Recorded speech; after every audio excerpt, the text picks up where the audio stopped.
Meu nome é Liliana Lira Juvelou e conjuntamente com as minhas co-organizadoras Márcia Vera Espinosa e Gabriela Mesanotti, que não pôde estar presente hoje em função de uma questão familiar, gostaria de dar as boas-vindas ao evento de lançamento em português da nossa obra coletiva Latin American Refugee Protection, Logics, Regimes and Challenges, nesse Dia dos Direitos Humanos. Esse é o nosso terceiro evento, de um evento em espanhol e um evento em inglês. Após uma breve apresentação do livro, iniciaremos uma conversa com a professora doutora Melissa Martins Casagrande, o professor Dr. João Carlos Jarutischi Silva e a professora doutora Carolina Mulan, que colaboraram com o livro. Eles irão resumir em falas de 10 minutos suas contribuições. Além deles, eu farei uma breve apresentação do meu capítulo do livro também. Ao final, esperamos realizar uma sessão de perguntas e respostas para encerrar o evento. Para isso, por favor, utilizem a caixinha de bate-papo e de Q&A para enviarem suas perguntas. Em nome das demais editoras, gostaria de agradecer a todas as pessoas que contribuíram para a publicação do livro, aos palestrantes que muito generosamente, nesse final de ano acadêmico, nesse ano tão complexo, com tantas responsabilidades, estão aqui conosco para compartilhar seu tempo e seu conhecimento, e também a todos que prestigiam o nosso evento. Antes de iniciar a apresentação, gostaria de lembrar que a introdução e o anexo do livro têm acesso gratuito pelo site da editora. Nós vamos colocar no chat a página para acesso. Também vamos colocar um cupom de desconto, caso queiram adquirir a obra. O livro Latin American Refugee Protection, Logics, Regimes and Challenges, compõe parte da série Forced Migration, da editora Bergham, e é o fruto de anos de concepção e de trabalho que teve como objetivo apresentar as características da arquitetura latino-americana de proteção às pessoas refugiadas, refletir sobre desafios e características da proteção na região e preencher uma lacuna na literatura sobre os diferentes regimes e sistemas de proteção às pessoas refugiadas na América Latina. Em 17 capítulos, dividido em 5 sessões e com 5 comentários de especialistas, além de um prefácio e um pós-fácio, o volume reúne 31 autores, apresentando os diferentes regimes de proteção às pessoas refugiadas na América Latina, a partir de uma abordagem interdisciplinar que não apenas descreve os cenários, mas também aponta criticamente desafios e possibilidades de soluções. A América Latina é uma região repleta de contrastes, uma região que acolhe ao mesmo tempo que produz deslocamentos e refugiados, e na qual convivem diferentes regimes relativos às pessoas refugiadas. O próprio conceito de América Latina não é consensual. Assim, na introdução, refletimos sobre o mesmo e seus efeitos sobre o padrão atual de abusos de direitos humanos na região que levam a deslocamentos, apontando as lógicas, contextos e regimes que atualmente moldam a proteção das pessoas refugiadas na América Latina. Em termos de regimes, o livro aborda o da Declaração de Cartagena de 1984 e seus períodos revisionais, o do Sistema Interamericano de Direitos Humanos, a relação regional com regimes internacionais, como em relação ao Pacto Global sobre Refugiados, e legislações nacionais que demonstrem tendências de atuação na América Latina, como em relação aos vistos do Mercosul e questões de vistos humanitários. A Convenção de 51 e seu protocolo de 67 perpassam todas as análises e, por isso, não foram destacadas como um regime específico. O livro traz ainda análise de casos específicos dos deslocamentos atuais no contexto latino-americano, como, por exemplo, o deslocamento de pessoas da Venezuela e do norte da América Central. Os desafios impostos ou reforçados pela pandemia de Covid-19 à proteção das pessoas refugiadas também são abordados. Os autores dos capítulos são vinculados à América Latina, seja por nacionalidade, residência ou por trabalho, representando Argentina, Brasil, Chile, Colômbia, Costa Rica, Equador, Panamá e Peru.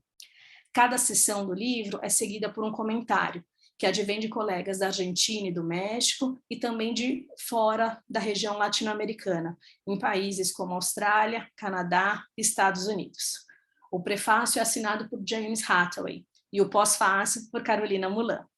com diferentes abordagens teóricas e metodológicas a partir dos marcos normativos que estruturam a arquitetura protetiva às pessoas refugiadas na América Latina e, de forma abrangente, o livro estabelece um diálogo que busca avaliar e refletir sobre o tema. O livro busca contribuir para a análise da complexa arquitetura de leis, políticas e atores que modam o regime de proteção das pessoas refugiadas na região, em diálogo com práticas locais, regionais, internacionais e com outras formas de proteção, buscando contribuir para a efetiva proteção das pessoas refugiadas na América Latina. Assim, e após essa breve apresentação, vamos ouvir um pouquinho mais sobre capítulos específicos do livro, seguindo a ordem em que aparecem na nossa coleção. Nesse sentido, vou apresentar e, na sequência, passar a palavra à professora doutora Melissa Martins Casagrande, que é mestre em Direito do Estado pela Universidade Federal do Paraná, doutora em Direitos Humanos e Pluralismo Jurídico pela McGill University no Canadá e pós-doutora pelo Programa de Pós-Graduação em Direito da Universidade Federal do Paraná. Ela é membro da International Association for the Study of Forced Migration, da Canadian Association for Refugee and Forced Migration Studies e da Global Academic Interdisciplinary Network do Pacto Global para Refugiados. É ainda membro do Grupo de Pesquisa Direitos Humanos e Vulnerabilidades da Universidade Católica de Santos. Melissa, mais uma vez te agradecendo pela contribuição para o livro e por estar aqui conosco nessa tarde de sexta-feira. Passo a palavra. Muito obrigada, Liliana, pela apresentação, pelo convite das editoras para contribuir, né, com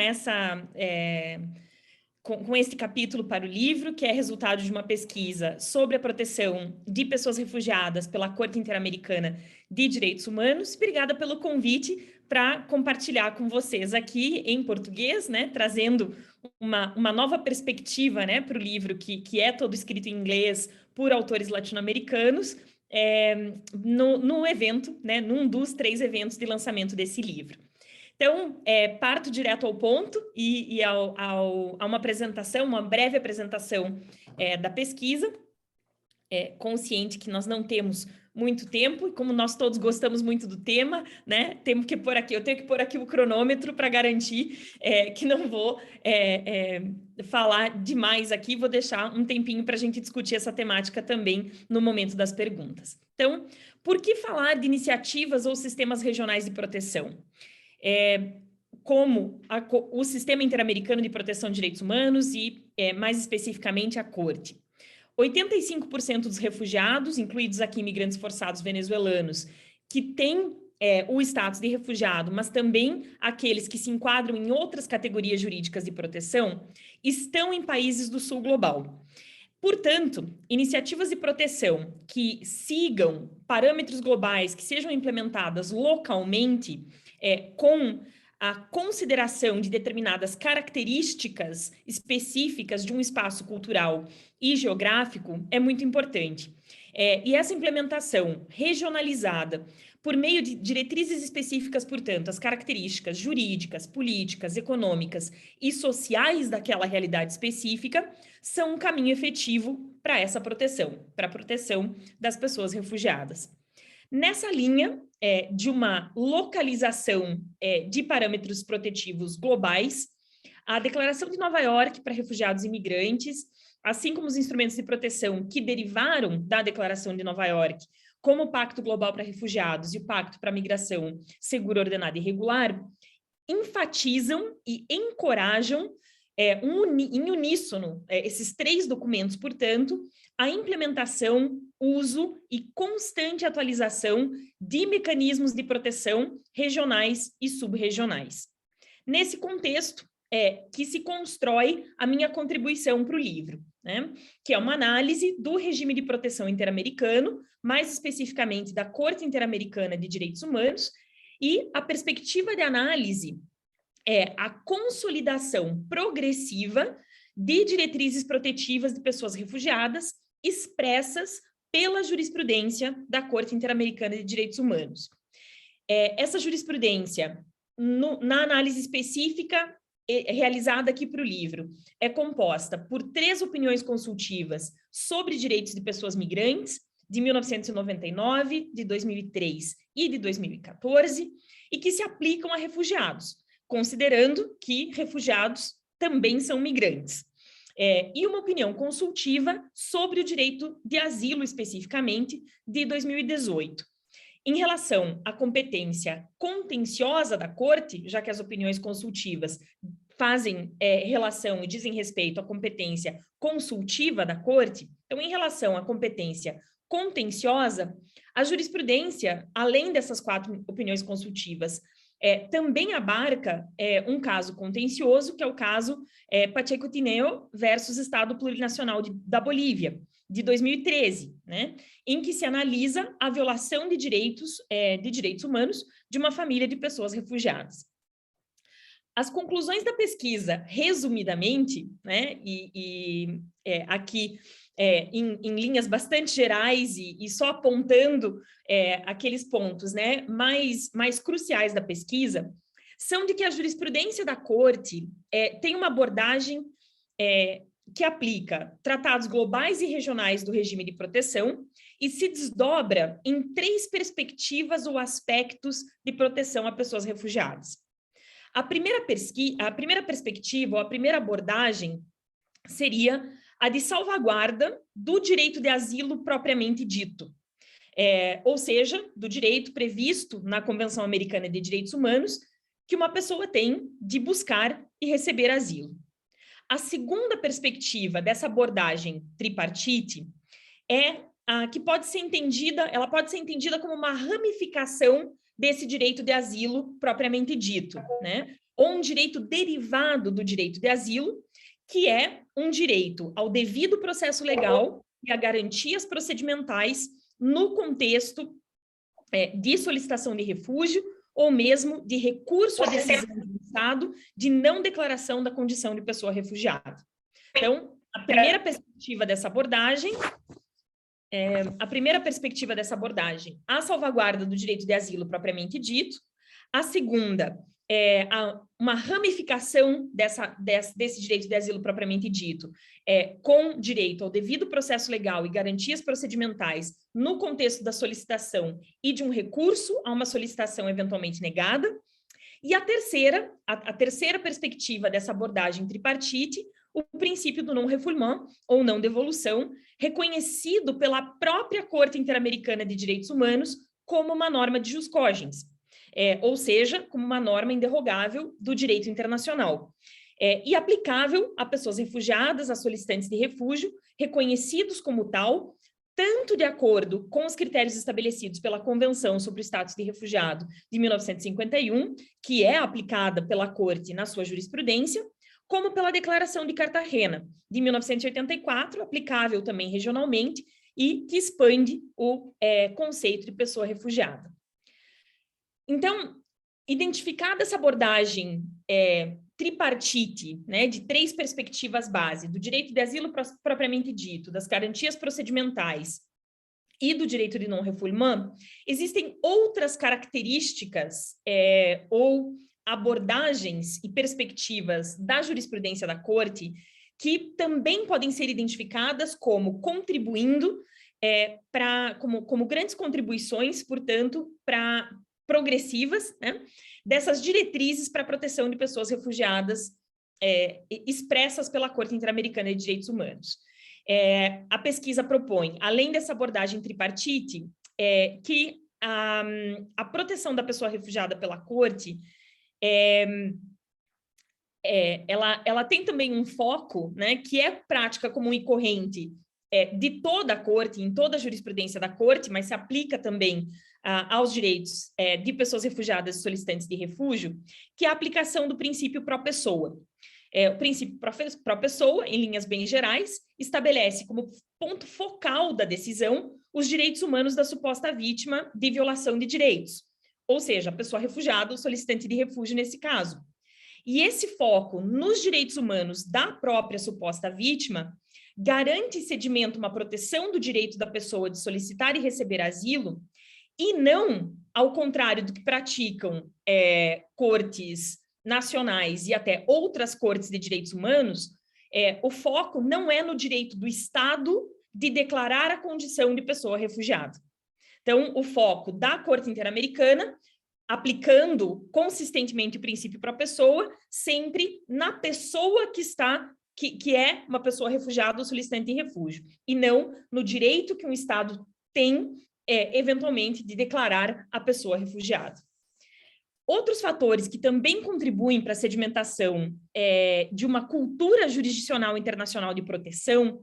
é uma adoção de uma perspectiva horizontal de convergência e complementariedade na jurisprudência da Corte entre as 3 vertentes de proteção dos direitos humanos, especialmente do direito internacional de direitos humanos e do direito internacional dos refugiados, consistentemente nas opiniões consultivas e também no caso contencioso. Assim como, e é aqui importante ressaltar, o próprio papel jurisdicional dual ou duplo, contencioso e consultivo da Corte, que no exercício dessas 2 funções gera uma jurisprudência que se retroalimenta. Contencioso, consultivo, consultivo, contencioso. E fortalece, portanto, dessa forma, o regime de proteção. Então, aqui, bem em linhas gerais, bastante resumidamente, a minha contribuição da pesquisa sobre a proteção da pessoa refugiada pela Corte Interamericana de Direitos Humanos. Muito obrigada. Muitíssimo obrigada, Melissa. Eu esqueci de ler, né, o título do capítulo da Melissa no livro, que é Refugee Protection at the Inter-American Court of Human Rights. Dando sequência, então, à apresentação dos capítulos, eu vou pedir para vocês aguentarem mais um pouquinho, né, a minha voz aqui, a minha apresentação, porque eu vou apresentar, então, o capítulo que eu escrevi em coautoria com a Gabriela Mezzanotte, que é a Raquel de Oliveira Lopes, que é intitulado The 100 Points of Brasilia, Latin America's Dialogue with the Global Compact on Refugees. A nossa ideia foi analisar o engajamento da América Latina com a nova normativa global internacional sobre refugiados, o Pacto Global sobre Refugiados, que tem a sigla em inglês de GCR, de Global Compact on Refugees. A América Latina é uma região que inova na criação de regimes, políticas e ações para a proteção de pessoas refugiadas, e também na criação de normas. A gente tem como exemplo a própria Declaração de Cartagena e as declarações que se seguiram a elas nos seus processos revisionais como exemplos. Como o Global Compact, ou Pacto Global, é parte de um momento de inovação normativa para a governança migratória, nós achamos interessante trabalhar a análise de como a América Latina se envolveu com esse processo mundial. Nesse contexto, o enfoque do capítulo foi a contribuição específica que a América Latina trouxe na elaboração do Pacto Global para Refugiados, por meio de um documento específico denominado 100 Pontos de Brasília, que é de fevereiro de 2018, lembrando que o Pacto Global foi adotado em dezembro daquele mesmo ano. O objetivo do capítulo foi múltiplo. Primeiro, apresentar os 100 Pontos de Brasília, que é um documento ainda pouco conhecido até pelas pessoas que estudam e trabalham com o direito internacional dos refugiados, seja de uma maneira geral na América Latina, seja no contexto brasileiro. Segundo, descrever esse documento. E terceiro, analisá-lo a partir de uma abordagem de direito internacional dos refugiados e direito internacional dos direitos humanos. A análise foi feita em relação à arquitetura regional de proteção, em relação à sua efetividade em influenciar o texto final do Pacto Global e em relação à adequação de suas propostas para o enfrentamento dos principais desafios atuais da proteção às pessoas refugiadas. Os 100 Pontos de Brasília surgem no mesmo contexto ligado às migrações do Pacto Global, qual seja, um contexto de aumento de números de pessoas deslocadas forçosamente, o caráter universal das migrações, no sentido de impactar todos os países do mundo, sejam como países de origem, de trânsito ou de destino, e de cenários refratários às migrações, que a gente tem acompanhado com xenofobia, discriminação, racismo, fechamento de fronteiras, a politização das migrações, a questão também da criminalização e securitização das migrações, entre outros. E também uma perspectiva de se buscar novas alternativas para as chamadas crises migratórias, né? Crise aqui muito entre aspas, porque eu sempre menciono que a crise é para as pessoas migrantes e não das pessoas migrantes para os estados, mas é uma retórica que ganha força, principalmente ali a partir de 2015, com um novo fluxo de migrantes para a Europa. Para tentar exatamente enfrentar essa realidade, surgiu em 2016 a New York Declaration on Refugees and Migrants, e na sequência surgiram os dois pactos que derivam da declaração, o Pacto Global sobre Refugiados e o Pacto sobre Migrações Seguras, Ordenadas e Regulares. Esses processos são tangencialmente abordados pelo capítulo para contextualizar o aparecimento dos 100 pontos de Brasília. Nesse processo de construção ou de inovação normativa, como um todo, mas mais explicitamente no Pacto Global sobre Refugiados, se destaca o papel das regiões na governança migratória. Assim, focar na América Latina tem uma justificativa não só pelo nosso local de fala, pelo nosso local de pesquisa, o nosso interesse regional, mas também em função da perspectiva do papel das regiões para essa nova construção de uma governança migratória global. A América Latina se envolveu fortemente na construção desse novo cenário. Exemplos disso foram as participações de países latino-americanos na construção, no debate sobre a Comprehensive Refugee Response Framework da Declaração de Nova York, a participação de discussões temáticas, tanto gerais quanto específicas, por exemplo, questões de apatridia, e também a participação nos diálogos do Alto Comissário, on Protection Challenges, os High Commissioners Dialogues on Protection Challenges. Toda essa participação ocorre em paralelo ao processo de revisão de 3 anos da Declaração e Programa de Ação do Brasil, que é o documento mais novo do processo revisional da Declaração de Cartagena, ou seja, a declaração que surge no marco de Cartagena mais 30. Desses fóruns é que emergem os 100 pontos de Brasília sobre pessoas refugiadas. O título oficial é só 100 pontos de Brasília, são as contribuições da América Latina para as pessoas refugiadas. Documento esse que vocês podem encontrar, vou tentar compartilhar aqui no bate-papo com todo mundo, o link para a versão em português dos 100 pontos, para que possam conferir se as nossas análises também foram adequadas. Os 100 pontos, como o próprio nome diz, trazem, surpresa, surpresa, 100 pontos, que são divididos em 4 seções, ou 4 partes. Asilo de qualidade, soluções duráveis, gestão de necessidades específicas de proteção e apatridia. Ou seja, respeitam, no início, uma lógica tradicional de proteção, trabalhando questões jurídicas da proteção às pessoas refugiadas, aí passando para soluções duradouras ou duráveis, que a gente sabe são reassentamento, repatriação e integração local, aí incorporam uma nova visão de direitos humanos, com a especificação dos sujeitos, a necessidade de se levar em consideração peculiaridades e vulnerabilidades específicas, e passam por um outro tema, que é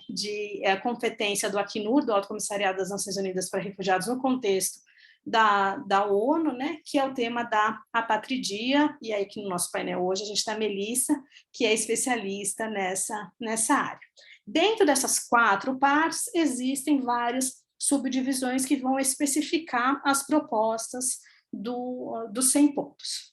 Em termos de uma análise mais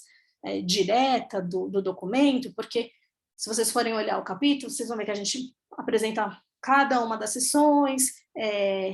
destrincha cada uma das normas, faz o relacionamento com o Pacto Global e com outras ações aqui da América Latina. Mas, em função do nosso tempo para apresentar,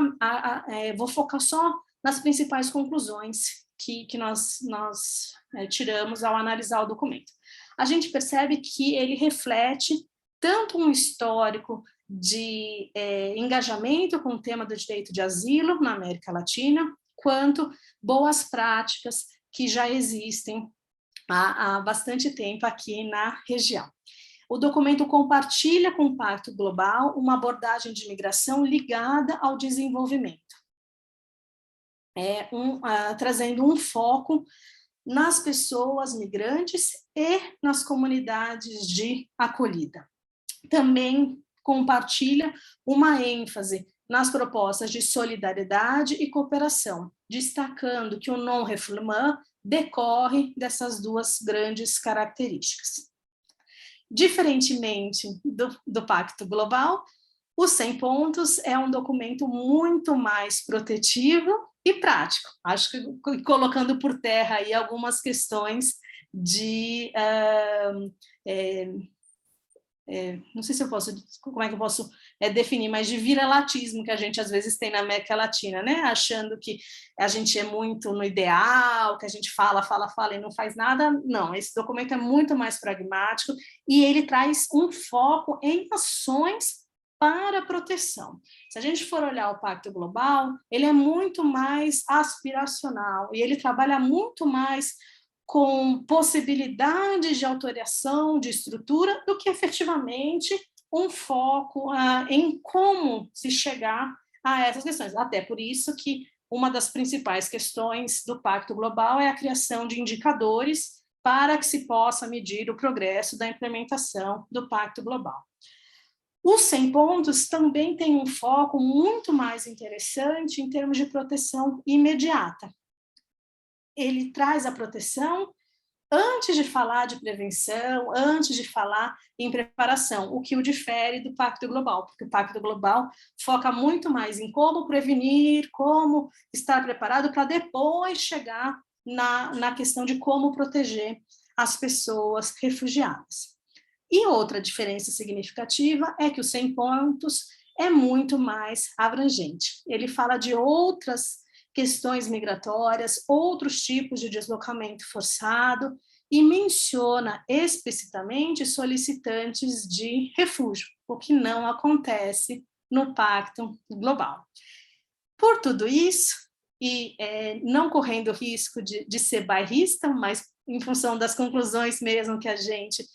tira da própria comparação e de uma análise normativa dos dois documentos, a gente verifica que os 100 pontos é um documento muito melhor do ponto de vista da proteção às pessoas refugiadas, do ponto de vista de um avanço do direito internacional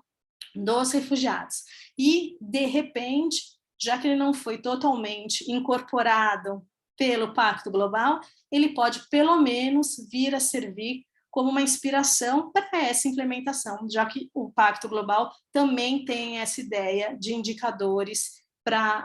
construir, né, o seu processo de implementação. Com isso, eu encerro, então, essa apresentação do nosso capítulo e vou passar a palavra ao professor Dr. João Carlos Jarochinski Silva, que é um dos coautores do capítulo How the Venezuelan Exodus Challenged the Regional Protection Response, Creative Solutions to an Unprecedented Phenomenon in Colombia and Brazil. O professor João Carlos é professor adjunto na Universidade Federal de Roraima, do curso de Relações Internacionais e do programa de pós-graduação em Sociedade em Fronteiras. Ele é o diretor do Centro de Ciências Humanas e coordenador da Cátedra Sérgio Vieira de Mello, da UFRR, em parceria com o Acnur. É pós-doutor pelo Núcleo de Estudos de População Elza Bercó, o NEPO da Unicamp, doutor em Ciências Sociais pela PUC São Paulo, com ênfase em Relações Internacionais, e mestre em Direito Internacional pela Universidade Católica de Santos. João, a palavra é sua. Obrigado, Liliana. É um prazer, né, estar aqui com vocês. Agradeço aí a oportunidade da gente estar lançando, né, o livro e, né, a gente poder falar um pouquinho nesse momento. Queria saudar também as demais organizadoras, as colegas que estão aqui também, colegas, na verdade, amigas, né, que estão aqui presentes nesse momento. Uma saudação para a Liliana, para a Vera, para a Melissa e também para a Carol. Então foi na verdade, o capítulo é um pouco daquilo que a Liliana, quando comentava, né, dos casos específicos, essa discussão, né, que tem tomado conta em relação à América Latina, né, dos dois casos mais exemplares, a questão no Triângulo Norte, né, na movimentação da América Central, e também o caso venezuelano, que vem marcando de forma muito significativa todo o contexto regional, né, da América Latina como um todo, mas com um impacto bastante significativo dentro dos países fronteiriços, e é nesse aspecto que a gente tenta, dentro do artigo, discutir um pouco da resposta, tanto do Brasil quanto da Colômbia, em relação à mobilidade, ao deslocamento venezuelano. Nesse sentido, como se trata de um livro que tinha um grande repertório de várias questões relativas ao refúgio na América Latina, nós optamos primeiro por fazer uma breve descrição em relação ao deslocamento venezuelano, apresentando alguns elementos característicos, e depois discutindo o próprio papel da Venezuela num contexto de mobilidade. A Venezuela, que até boa parte do século XX foi conhecido mais como um país de destino, né? Um país que, dentro do cenário regional, encontrava um número de pessoas migrantes e refugiadas muito maior do que outros países, né, do contexto. Só para a gente ter uma ideia, nos anos 80, a Venezuela tinha mais de 7% da sua população nascida em outros estados, né, e não tinham adquirido a nacionalidade venezuelana. Então, a gente aponta, principalmente nessa relação com os países fronteiriços. Vale destacar que a Venezuela tem como países fronteiriços a Colômbia, o Brasil e a República Cooperativa da Guiana. Com a República Cooperativa da Guiana, você tem uma relação bastante tensa por conta de uma disputa de território. Então, basicamente, as relações mais próximas, pensando no contexto de estudos fronteiriços, é entre a Venezuela e o Brasil. Então, a gente aponta alguns elementos, principalmente reforçando que, no caso da Colômbia, você tem nexos culturais e históricos muito mais consistentes, né? Isso, de certa forma, também explica o fato da Colômbia acabar sendo um destino quase que prioritário para muitos desses venezuelanos, o fato também de um grande desenvolvimento na região de fronteira, né? É interessante a gente pontuar que em cidades como Cúcuta, em um dia da semana, muitas vezes você teve uma mobilidade maior de pessoas do que quase que no período de um ano na fronteira entre Brasil e Venezuela. Então, a gente aponta alguns desses elementos no começo do artigo e aponta também algumas questões específicas da fronteira, como é que se dão as fronteiras, né? Reforçando aquilo que a gente já estava comentando anteriormente, que Colômbia e Venezuela têm uma relação fronteiriça de vinculação entre as cidades muito mais evidente, muito mais intensa do que o Brasil e a Venezuela. O Brasil, que fica na fronteira sul da Venezuela, numa região de grandes parques naturais e com pouca infraestrutura e com núcleos urbanos muito pequenos ou não muito presentes, né, dentro do contexto, que obviamente impacta também a própria dinâmica das estruturas estabelecidas nessas fronteiras. Nós terminamos apontando um pouco desse quadro da Venezuela, falando da grande vulnerabilidade, né, a gente chama dessa maneira, mas apontando os diversos fatores que hoje nos permitem chamar, como nós fizemos no caso, né, desse capítulo, de êxodo. Né? Há outras terminologias, mas nós optamos mesmo pela questão de êxodo, dado o volume bastante significativo de pessoas e com previsões, inclusive, de uma continuidade do crescimento, um número que deve se aproximar, segundo algumas estimativas, a 8 milhões de pessoas até o final de 2022, é um número bastante expressivo, né, que nós temos acompanhado aqui. E aí, por fim, né, desses fatores, apontamos também alguns elementos muito rapidamente sobre a questão da crise venezuelana, alguns fatores históricos para explicar, né, do porquê que você tem um cenário tão complexo ali. Terminada essa caracterização sobre a Venezuela, nós, né, eu, Alexandra Castro, falei, né, dos autores, mas não comentei as companheiras de escrita, que é a professora Alexandra Castro, colombiana, e a Cíntia Sampaio, também que brasileira, que tem se debruçado também bastante, e ela atuou, inclusive, em algumas das respostas da questão da OEA. A gente faz uma abordagem na perspectiva regional, né, como é que regionalmente se pensou em alguma forma de resposta, tentou-se algumas instituições que já existiam no contexto da América, tiveram algum grau de engajamento, a gente faz uma crítica em relação a esse tipo de engajamento, né, não por conta do engajamento, mas pelas formas, pelo que se pretendia através disso, E o que é mais interessante é que, quando a gente faz essa análise do ponto de vista regional, a gente dialoga com autores, muitos deles presentes nos outros capítulos da obra. Então, esse é um elemento bastante interessante. Quando nós construímos, né, de certa forma, nós não sabíamos que essas pessoas estavam lá, e acho que isso permite também um diálogo mais evidente com o restante da obra, como aí, adiantando um pouquinho da conclusão, a gente dialoga em relação à questão do Plano do México, né, que vinha sendo tratado aqui anteriormente, que é um tema também bastante relevante. Então, a gente aponta, né, a dificuldade da construção dessa resposta regional, né, de alguns mecanismos, muitas vezes de impedimento, né, a gente tem visto alguns cenários de, por exemplo, inabilitação da solicitação de refúgio, né, um contexto bastante complexo e que regionalmente não conseguiu se estruturar, mesmo com a criação de alguns foros e alguns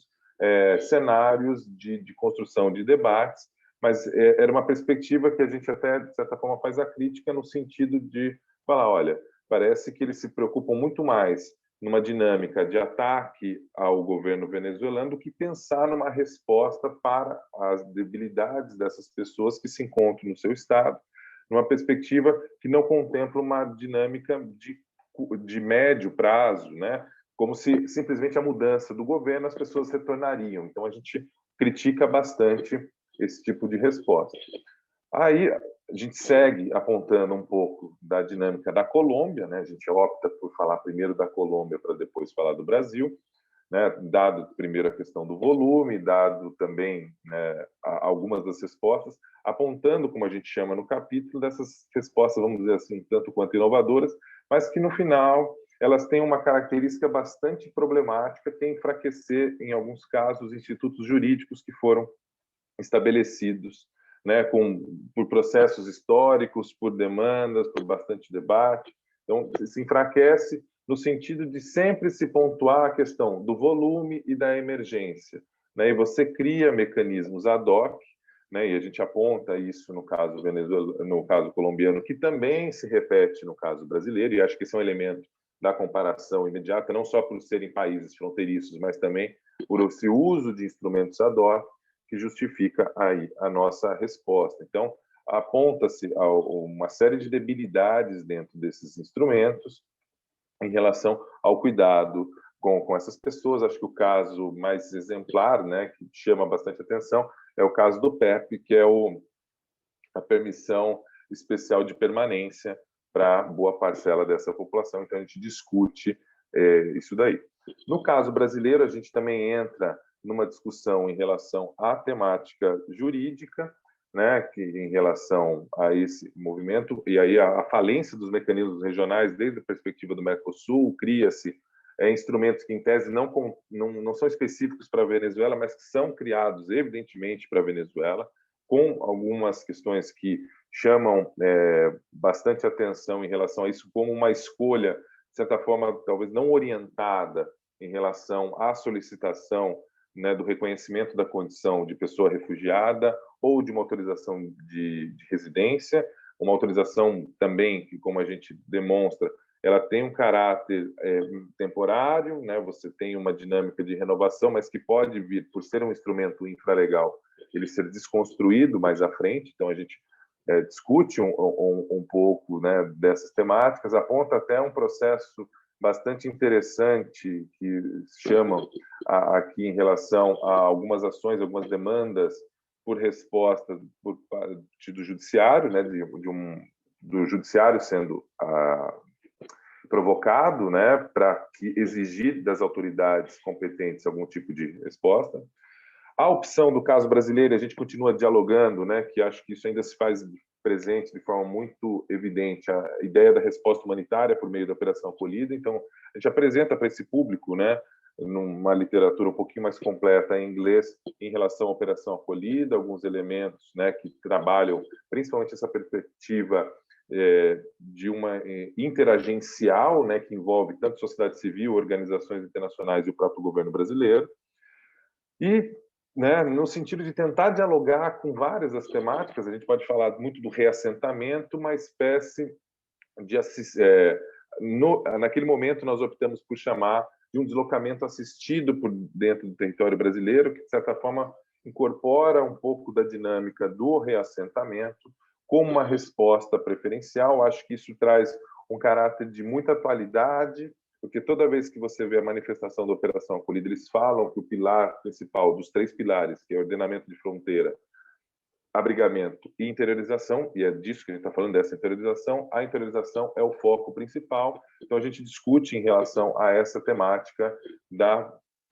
desse deslocamento assistido, os impactos, que traz alguns benefícios, é bem verdade, como, por exemplo, o tema, né, ele hoje ganha o território brasileiro como um todo, o debate em relação à política para migrantes e refugiados, e pessoas refugiadas, ganha o território como um todo, né? E aí a gente faz uma análise, né, em relação a isso, da perspectiva da interiorização, principalmente tentando elencar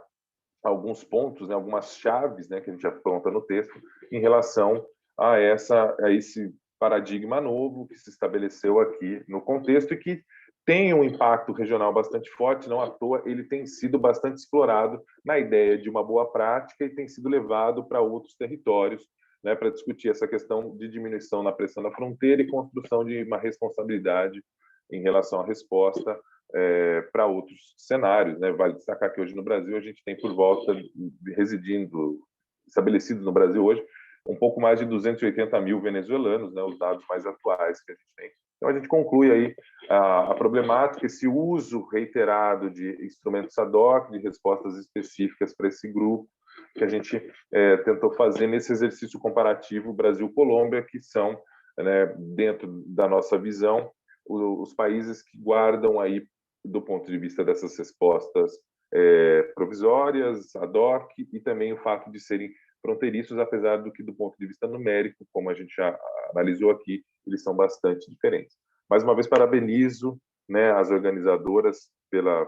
excelente contribuição. É um tema que tem crescido também na academia, mas, além de crescer na academia, ele tem crescido em relação a demandas, a necessidades de construção de mais elementos protetivos e desenvolvimento de políticas públicas, e, nesse sentido, esse diálogo, né, o fato de estar em língua inglesa permite um diálogo que ultrapassa aqui a nossa própria região e permite que a gente consiga desenvolver de forma mais plena e, principalmente, cuidando, né, de proteger essas pessoas e garantir direitos a elas. Muito obrigado.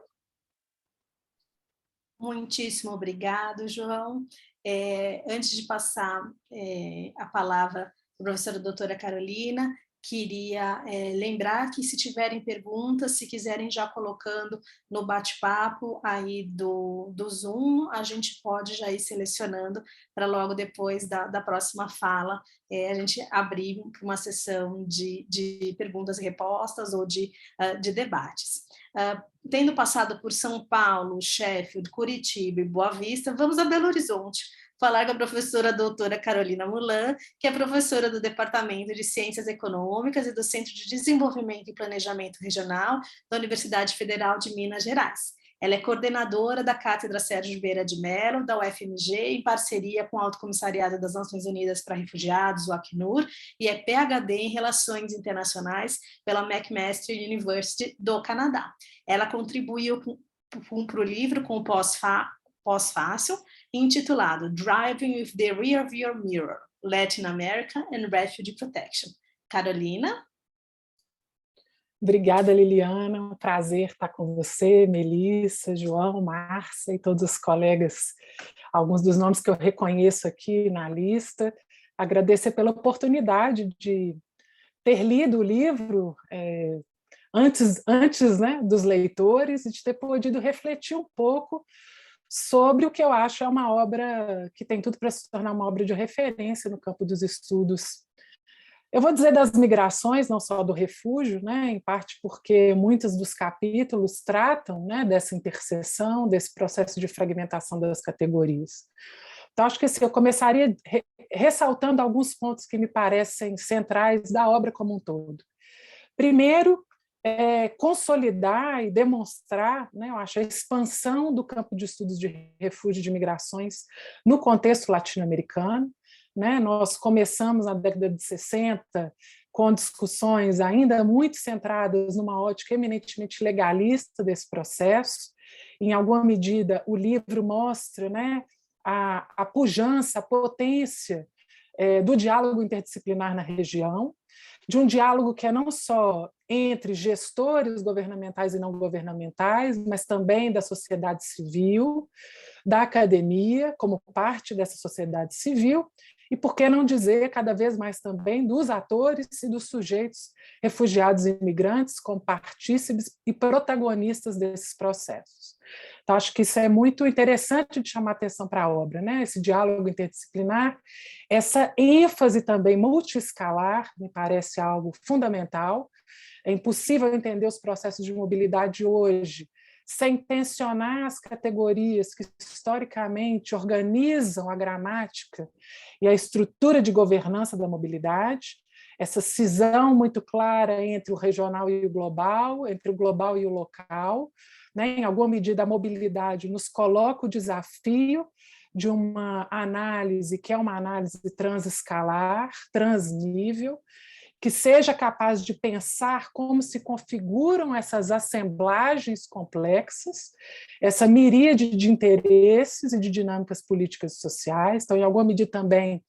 eu acho que a obra é muito bem sucedida em mapear essas múltiplas traduções e tensões que acontecem nessa viagem entre escalas que são diferentes, entre instituições que têm vínculos, né, desenhos institucionais distintos, num processo de coordenação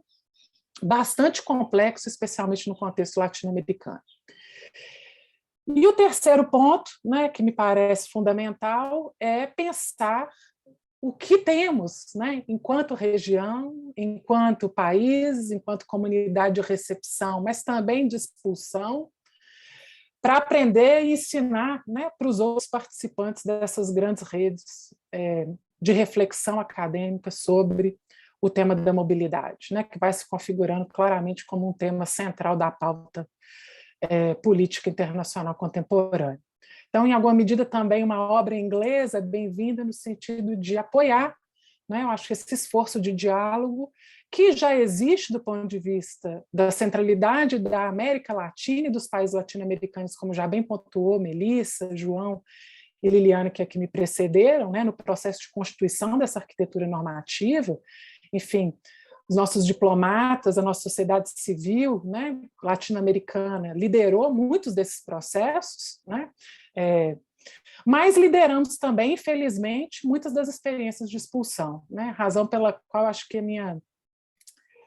sumarizando, né, um pouco do que a minha leitura à guisa de tentar organizar, né, tantas contribuições múltiplas, mas ao mesmo tempo apontar para algumas tensões e dilemas que ficam para nós, talvez esteja centrada aí nessa ideia de ambivalência, né? Ambivalência no sentido de que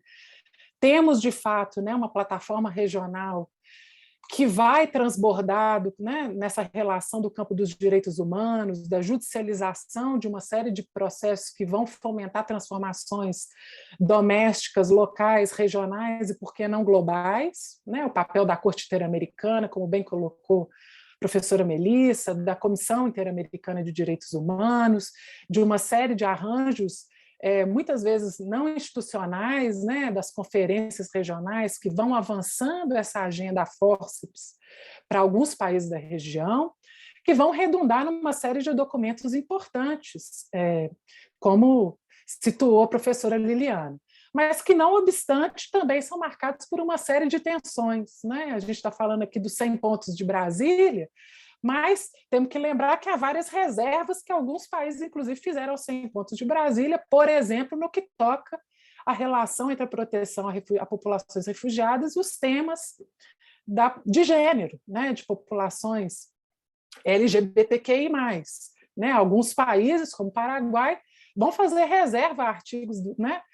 dos 100 pontos em função, o que nos mostra que ainda temos, né, uma série de temas que são controversos e difíceis num cenário geopolítico muito complicado para o mundo e para a região. Então, esse acho que é um ponto, né, positivo de pensar essa capacidade latino-americana de avançar institucionalmente, de avançar do ponto de vista da arquitetura normativa, por um lado, da centralidade da sociedade civil. Acho que tem uma lição que a América Latina deixa, é de fato essa, né? Como o engajamento da comunidade refugiada e imigrante, como, né, a sociedade civil organizada vai ser um ponto-chave, né, para se pensar uma dinâmica capaz de produzir algum grau de transformação do ponto de vista da dinâmica de proteção e promoção de direitos, mas, ao mesmo tempo, de entender que a nossa região permanece sistematicamente como uma região produtora de dinâmicas de expulsão, o que é particularmente problemático, né? Ou seja, levanta a questão, e vários dos capítulos, né? Não menos importante aqui, né, o capítulo do professor João e da Alessandra, mas que apontam para o fato de que pensar a mobilidade, particularmente a mobilidade forçada, né, a despeito das enormes aspas que devemos colocar nessa ideia, né, de uma migração forçada no atual contexto, mas coloca para nós a questão de que pensar a mobilidade é necessariamente pensar a política da mobilidade, né? Ou seja, não há uma solução adequada, um conjunto de respostas adequadas às dinâmicas e desafios da mobilidade que não seja feito dentro da política, né? Não há solução fora da política. Não há uma solução eminentemente e puramente humanitária ou jurídica, né? Essas negociações elas têm que se dar no campo da política, e daí é fundamental, né, pensar as desigualdades de recursos, as desigualdades do poder de voz e participação nesses processos, e, em alguma medida, como, né, essa ênfase, por vezes, aí eu vou dizer, que acho que é uma ênfase, por vezes, excessivamente legalista, né, da região, por conta de uma tradição histórica, acaba funcionando, escamoteando, né, a necessidade de uma discussão mais séria sobre mecanismos participativos e democráticos num contexto que temos que chamar a atenção, né, um contexto de retomada de discursos de extrema-direita, de governos conservadores que têm manipulado a agenda da mobilidade, né, por conta de agendas ideológicas, né, de pautas específicas, com efeitos, sabemos, muito deletérios do ponto de vista da compreensão do deslocamento como um problema de proteção, né, e não como um peão ideológico, né, que já foi aí largamente utilizado, como sabemos, inclusive por grandes potências durante, né, por exemplo, o período da Guerra Fria, e hoje, né, vemos aí os países ricos, a Europa, enfim, não precisamos também ir muito longe para ver como isso vai se traduzir aqui. Que me leva ao meu ponto final, né, dessa ambivalência, que diz respeito, eu acho, a como as experiências dos países ricos e desenvolvidos têm viajado para nós, né, aqui na região, ou seja, de entender como as nossas respostas regionais estão imbricadas em processos que são processos globais, né? A emergência da tecnologia, né, da digitalização do controle da circulação, do uso da biometria, como é que isso vai reduzir, já sabemos, né, por uma série de pesquisas, algumas das quais aparecem aqui né, no nosso livro também, né, de como essa tecnologia, essa digitalização da mobilidade, ela vai ter impactos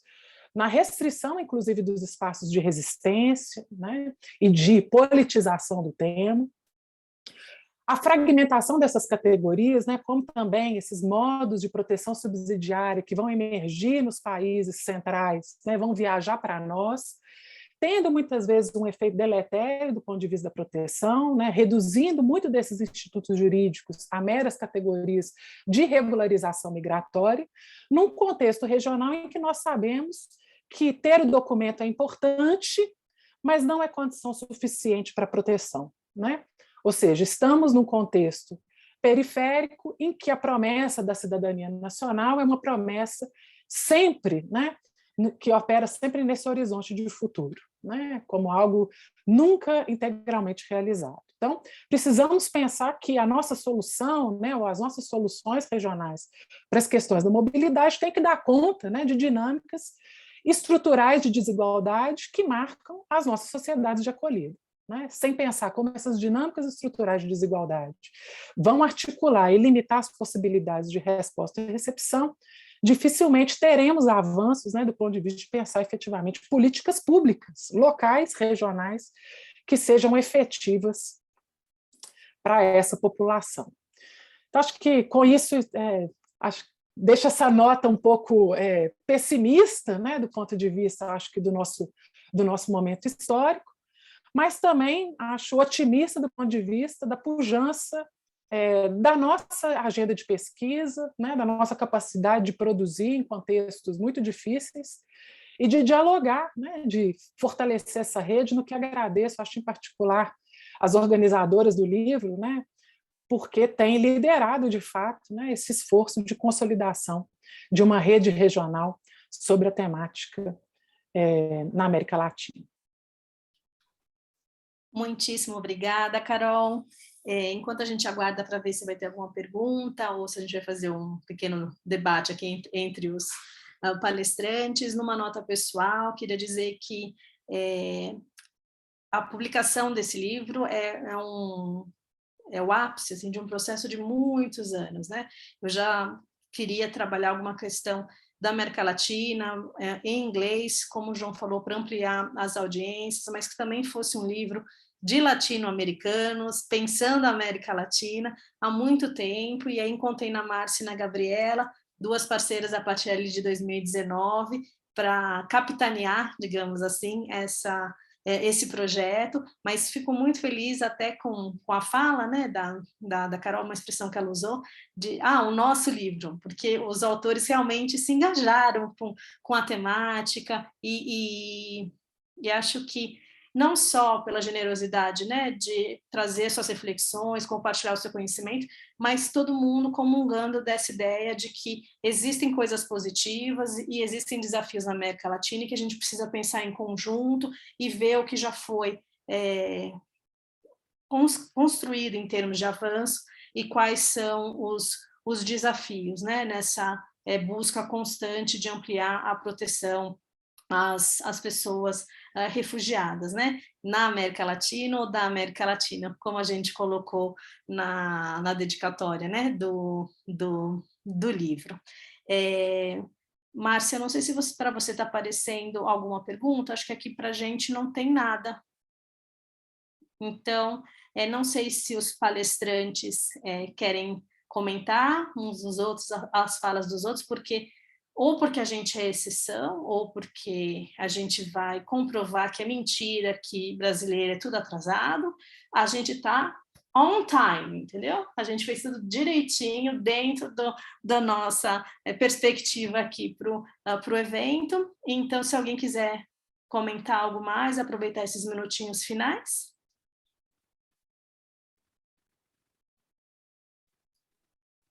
Não se sintam obrigados também, porque... Eu quero Melissa. aproveitar a oportunidade para agradecer mais uma vez, né, essa visão que fica bastante clara aqui no evento e que a Carolina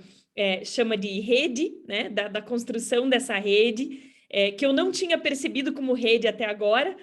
mas depois da fala dela faz todo sentido. Pessoalmente, posso dar um testemunho de que já participei em alguns outros projetos sobre migração forçada na América Latina, acadêmicos, práticos, em virtude da rede que se formou na construção desse nosso livro. Então,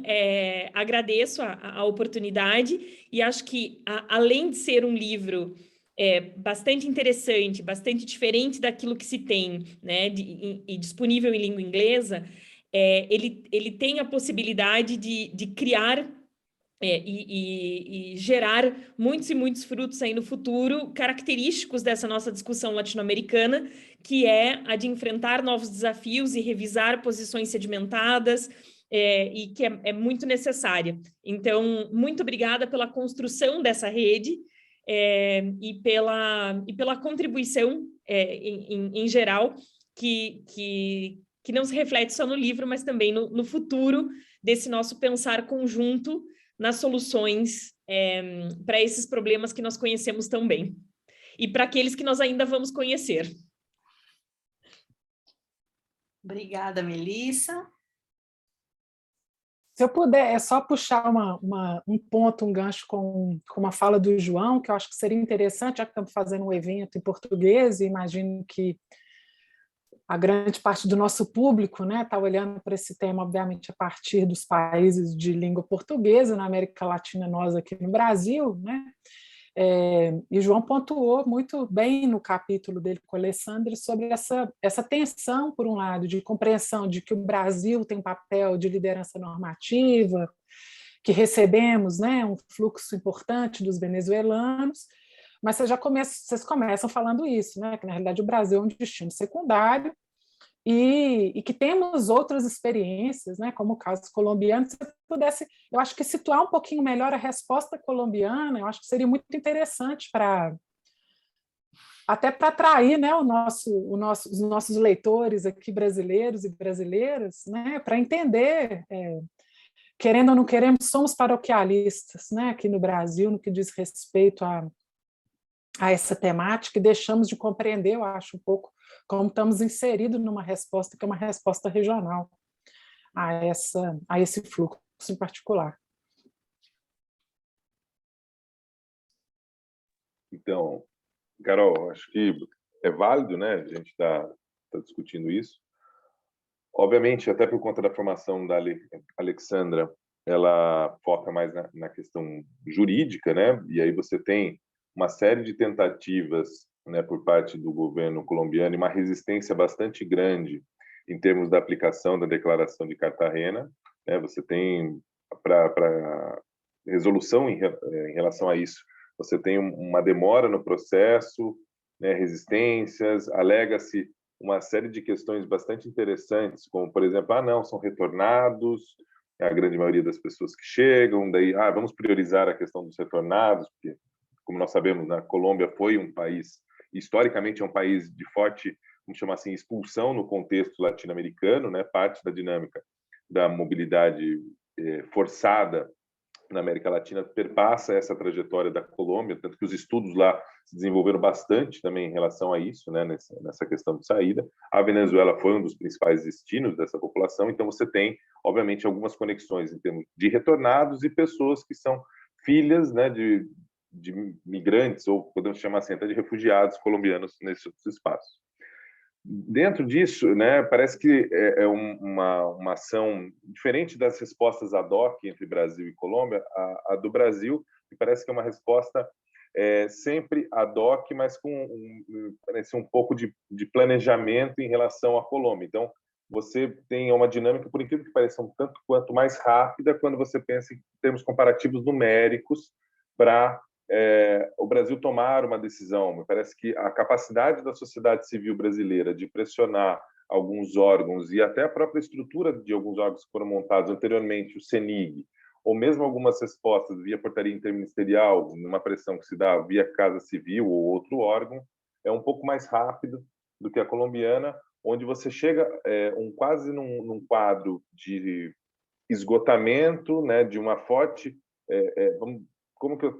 poderia dizer assim, na Colômbia é muito mais presente nas respostas uma lógica de indocumentação do que no Brasil, né? O Brasil, essas respostas ad hoc são para fins de regularidade migratória, né? Tenta se encaixar, criar conceitos, você se apropria, né, muitas vezes por normas infraconstitucionais, onde você, de alguma forma, tenta criar mecanismos que a gente faz a crítica que sempre são mecanismos menos protetivos